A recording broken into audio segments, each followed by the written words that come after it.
කටක ලග්න අනුව සැලකීමේදී බොහෝ කාලයකින් හොඳ ප්‍රතිඵල ලැබෙන මාසයක් යයි ප්‍රකාශ කිරීමට අපට අවකාශ පවතිනවා. ඒකට හේතුව තමයි කටක ලග්නට වඩාම හොඳම ග්‍රහය වශයෙන් සැලකන්නේ අඟහරු.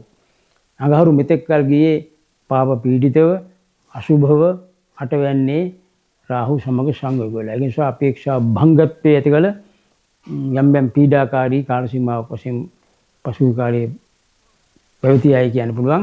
නමුත් අප්‍රේල් මාසයේ දෙවෙනිදා මේ කුජ 10 වැන්නාපතිය වෙලා 5 වැන්නාපතිය වෙලා කේන්ද්‍රේනවා භාග්‍ය ස්ථානෙට. අපි ඒකට කියන්නේ ක්ෂේත්‍ර සිංහාසන යෝගී. නැත්තම් කුසලාදී යෝගී නොහොත්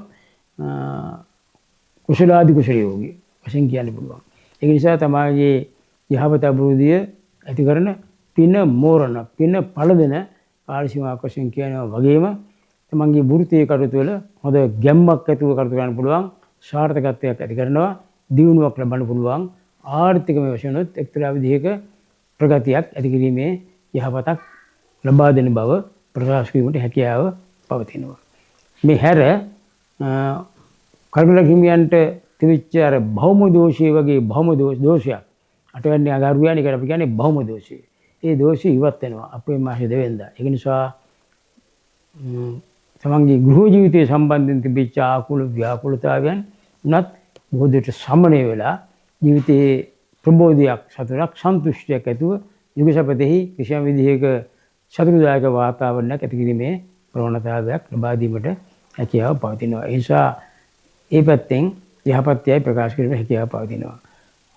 ඊළඟට විශේෂයෙන්ම ශරීර සෞඛ්‍ය සම්බන්ධයෙන් සැලකීමේදී බෙහෙවින්ම තිබුණු පීඩාවන් අහෝසි වෙලා සෞඛ්‍යමය පුනරුත්ථාපනයක් ඇති කරනවා කියලා කිව්වොත් ඒක නිවැරදියි.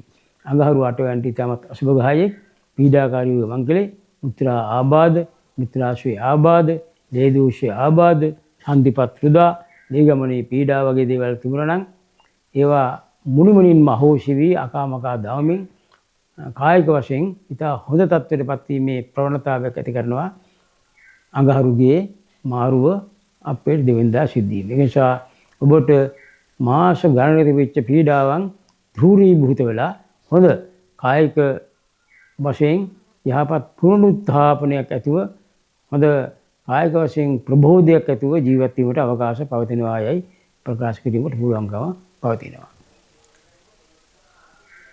කර්මල හිමියන්ගේ විශේෂයෙන්ම අධ්‍යාපන කටයුතු සම්බන්ධයෙන් සැලකීමේදී යහපත්යයි ප්‍රකාශ කරන්න පුළුවන් නිරානුමානවම ඒකට හේතුව තමයි උසස් අධ්‍යාපනය ගැන කියන්නේ කේන්ද්‍රයේ නම යන්නේ. ඉතින් කියන්නේ House of Higher Education.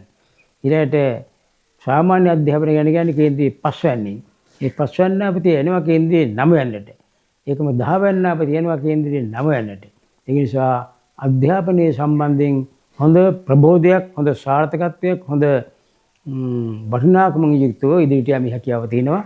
ඒ නිසා ඔබට අධ්‍යාපන ක්ෂේත්‍රයේ හොඳ ප්‍රතිඵල ලබා ගන්නට පුළුවන්. මෙතෙක් තිබිච්ච උදාසීනතාවයන්, උකටලීතාවයන් අහෝසි වෙලා ප්‍රබෝධයෙන් යුක්තව අධ්‍යාපන කටයුතු හොඳට සාර්ථක කරගැනීමේ මාවතක් හැදෙනවා.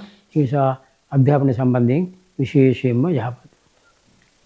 කර්මල හිමියන්ගේ ජය වර්ණ වශයෙන් අපි සඳහන් කරන්නේ විශේෂයෙන්ම රතු පාට සහ රන්වන් පාට ජය වර්ණ. ජය අංක වශයෙන් කියන්න පුළුවන් කුජිත අයිති අංකය අපිට කියන්න පුළුවන් 9. අනිත් පැත්තෙන් අපිට කියන්න පුළුවන් ගුරුට අයිති අංකය 3. ඊළඟට ජය දින වශයෙන් කියන්න පුළුවන් අඟහරුවාදා සහ බ්‍රහස්පතින්දා.